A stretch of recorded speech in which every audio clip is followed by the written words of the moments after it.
friends কি খবৰ আজি মানে বহুত দিনৰ পিছত ভিডিঅ' এটা লৈ আহিছোঁ আৰু আমি আজি গৈ আছোঁ এঠাইত ফুৰিবলৈ আৰু ক'ত গৈ আছোঁ আপোনালোকে ভিডিঅ'টো শেষলৈ চাব তেতিয়াহে গম পাব আৰু যাওঁতে যাওঁতে প্ৰায় আমাৰ দেৰি হৈ গ'ল এতিয়া দেখিলেনে সন্ধিয়া প্ৰায় 6টাই বাজি গ'ল আৰু আমি এতিয়া আছোঁ বাহিৰতে চাৰিআলিত কাৰণ আমি যাব লাগিছিল অলপমান সোনকালে কিন্তু আমাৰ যাওঁতে যাওঁতে প্ৰায় দেৰিয়ে হৈ গ'ল আৰু এইফালে আমাৰ মানে জামৰ কথাটো ক'বই নালাগে চাৰিআলিত আৰু আমি গৈ পালোঁ সেই নতুনকৈ হোৱা ব্ৰিজখন আৰু যিখনত মানে আমি গৈছোঁ আৰু বহুত বেছি ধুনীয়া ভিউ হয় ৰাতিৰ ভিউটো ভাবিলোঁ সকলোৱে ট্ৰেণ্ডিঙত চলি আছে ৰীল ভিডিঅ' ফটো ভাবিলোঁ আমিও একবাৰ যাওঁ নতুনকৈ ৰীল এটা বনাওঁ ভিডিঅ' বনাওঁ ফটো বনাওঁ তাৰ কাৰণে গ'লোঁ আৰু ধুনীয়াকৈ এটা ভিডিঅ' বনাই ল'লোঁ আৰু সঁচাকৈ যে মানুহবিলাকে এনেই নাযায় সঁচাকৈ ইয়াত মানে নাজাৰাটো যিটো মানে ব্ৰহ্মপুত্ৰৰ মানে বতাহ যিটো নাজাৰা সেইটো কোনেও পাত্তা নাপায় কোনেও ক'বই নোৱাৰে বহুত বেছি ধুনীয়া আৰু ভাবিলোঁ যিহেতু এবাৰ ফেঞ্চি বজাৰৰ পৰা আহোঁ আৰু মই যাই এটা কুলফি খাই ল'লোঁ বহুত গৰম লাগি গৈছিল আৰু ধুনীয়াকৈ কিবা কিবি পেকেটবিলাকো কিনি ল'লোঁ আৰু তাৰপিছত খালোঁ মিক্সাৰ এইটো মই ফাৰ্ষ্ট টাইম ট্ৰাই কৰিছোঁ বহুত বেছি ধুনীয়া হয় খাবলৈ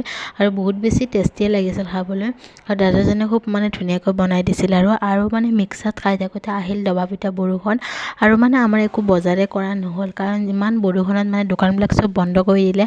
আৰু প্ৰায় ৰাতি 8:30 মানে বাজি গৈছিল তাৰ কাৰণে মানে একো মানে বজাৰ কৰা নহ'ল আৰু কিবা অলপ মানে খোৱা বস্তুৱে বজাৰ কৰি আৰু ঘৰলৈ আহিলোঁ বৰষুণত তিতি বুৰি যে ইমান ঠাণ্ডা লাগিছে নহয় আৰু তাৰপিছত আম্মাই ধুনীয়াকৈ ভাত যতন হৈছিল আৰু ভাতকেইটা আমি দুয়োটা খাই ল'লোঁ এইফালে বিফ বনাইছিল দাইল কণী এনেকৈ চিম্পলকৈ ৰাতিৰ মানে সাজটো